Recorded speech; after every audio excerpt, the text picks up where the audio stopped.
হবে, সেদিন কোনো ব্যক্তি আল্লাহর আদেশ ছাড়া কোনো কথা বলতে পারবে না।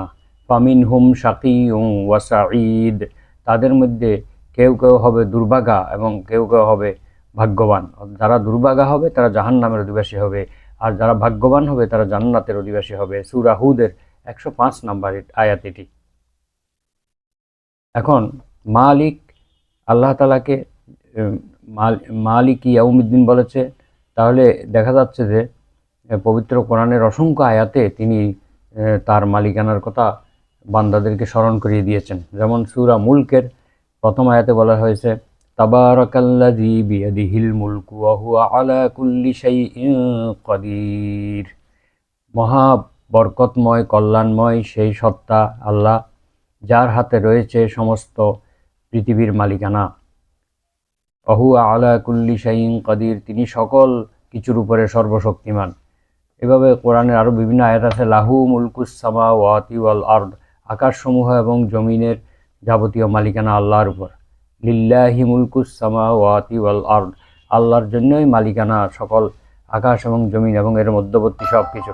এভাবে আমরা দেখতে পাই যে আল্লাহর মালিকানা সম্বলিত প্রচুর আয়াত পবিত্র কোরআনে রয়েছে। তো আল্লাহ তাআলা কিয়ামতের দিবসের মালিক বলে শুধু ওই দিনের মালিক আর বাকি কোনো কিছুর মালিক নয় এটা বুঝান নাই, বরং তিনি সকল কিছুর মালিক এটা বুঝিয়েছেন। যেহেতু শেষ দিনের মালিক যিনি, তার হাতেই সব ধরনের ক্ষমতা রয়েছে, এটাই বোঝানো হচ্ছে। ইবনে আব্বাস রাদিয়াল্লাহু তাআলা আনহু বলেন, ইয়াউমুদ্দিন অর্থ হলো হিসাব দেওয়ার দিন, সকল ভালো মন্দের চুলচেরা হিসাব দেওয়া এবং প্রতিদান গ্রহণ করার দিন। তিনি তার ইচ্ছা অনুযায়ী নিজ গুণে যাকে খুশি তাকে ক্ষমা করতে পারবেন, যাকে খুশি তাকে শাস্তি দিতে পারেন। পবিত্র কোরআনের অন্য আয়াত আছে, ইয়াগফিরু লিমান ইয়াশাউ ওয়া ইউআযযিবু লিমান ইয়াশাউ, তিনি যাকে খুশি তাকে, যাকে ইচ্ছা তাকে ক্ষমা করতে পারেন এবং যাকে ইচ্ছা তাকে শাস্তি দিতে পারেন। এটি ইবনে আবি হাতিম প্রথম খণ্ডের 19 পৃষ্ঠায় ইবনে আব্বাস রাদিয়াল্লাহু আনহুর এই বক্তব্যটি রয়েছে।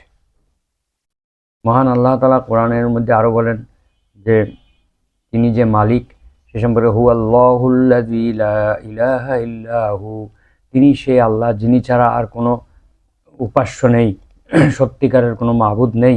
আল মালিকুল কুদ্দুসুস সালাম, তিনি হচ্ছে সকল কিছুর মালিক, মহাপবিত্র এবং শান্তিদাতা। সূরা হাশরের 23 নম্বর আয়াত। আবু হুরায়রা রাদিয়াল্লাহু তাআলা আনহু বলেন, মহানবী সাল্লাল্লাহু আলাইহি ওয়াসাল্লাম ইরশাদ করেছেন,